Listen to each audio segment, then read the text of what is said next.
కొందరు ఎలాంటి పని దొరక్క దొంగతనమే దిక్కని భావించి చోరీలకు పాల్పడుతుంటారు. మరికొందరు లగ్జరీ లైఫ్ కోసం అడ్డదారులు తొక్కుతుంటారు. కానీ ఇక్కడ ఓ విచిత్ర సంఘటన జరిగింది. చోరీలు చేస్తే వచ్చే ఆనందం కోసమే 15 ఏళ్లుగా చోరీలు చేస్తున్నానని తెలిపింది ఓ ప్రజా ప్రతినిధురాలు. దాదాపు 15 ఏళ్లుగా దొంగతనాలకు పాల్పడుతున్న ఓ లేడీ సర్పంచ్ బాగోతం ఎట్టకేలకు బయటపడింది. ఆవిడ ఓ ఊరికి సర్పంచ్.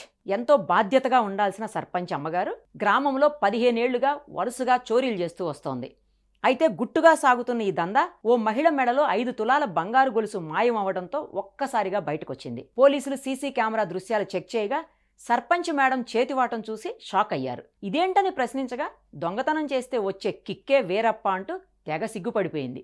ఈ విచిత్ర ఘటన తమిళనాడులోని నరియంబట్టు డిఎంకే పంచాయతీ పరిధిలో చోటు చేసుకుంది. తమిళనాడులోని తిరుపత్తూరు నరయంపట్టు సర్పంచ్ భారతి గత కొన్నేళ్లుగా దొంగతనాలు చేస్తున్నారు. వృత్తి సర్పంచ్ అయినా ఆమె దొంగతనాలు మాత్రం ఆపలేదు.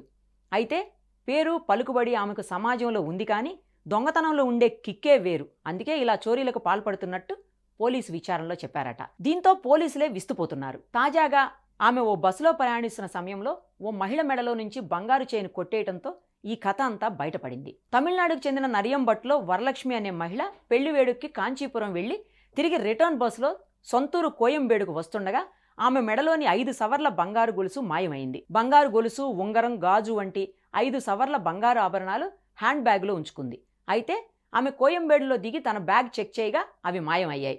దీంతో ఆమె కోయంబేడు పోలీస్ స్టేషన్లో ఫిర్యాదు చేసింది. ఫిర్యాదు ఆధారంగా దర్యాప్తు చేపట్టిన పోలీసులు బస్సులోని సీసీ కెమెరాను తనిఖీ చేశారు. అందులో బాధిత మహిళ బ్యాగులోని నగలను ఓ మహిళ చోరీ చేయటం పోలీసులు గుర్తించారు. అనంతరం నేరుగా తిరుపత్తూరు జిల్లా నరియంపట్టు పంచాయతీ సర్పంచ్ భారతిని ఆదివారం అరెస్ట్ చేశారు. ఆమె వద్ద డబ్బు, పలుకుబడి ఉన్నా గత 15 ఏళ్లుగా చోరీలు చేస్తున్నట్లు పోలీసుల దర్యాప్తులో తేలింది.